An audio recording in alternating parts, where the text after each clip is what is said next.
Hey guys, so this movement is called the dumbbell plank pull across.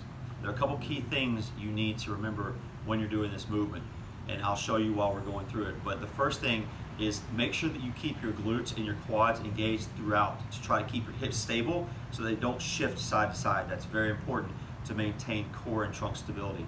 The other thing is make sure that you have a weight that you can pick up and push across without dragging out, without shifting your hips.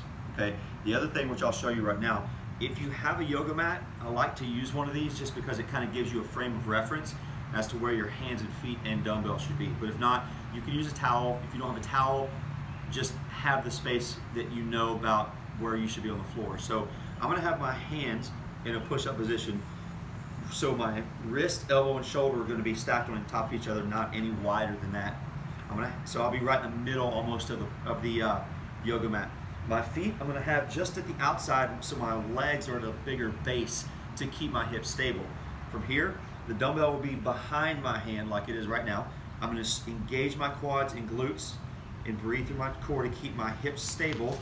Reach, grab the dumbbell, place it down, put my hand back down, reach, place, and then back down. That's one repetition.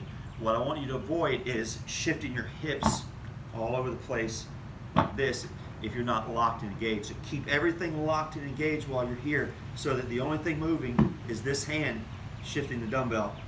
You want your hips, your butt, your shoulders, and your head to stay parallel as well, not up here. Okay, so that's the movement. Left, right is one. Make sure you breathe, make sure you keep your hips still.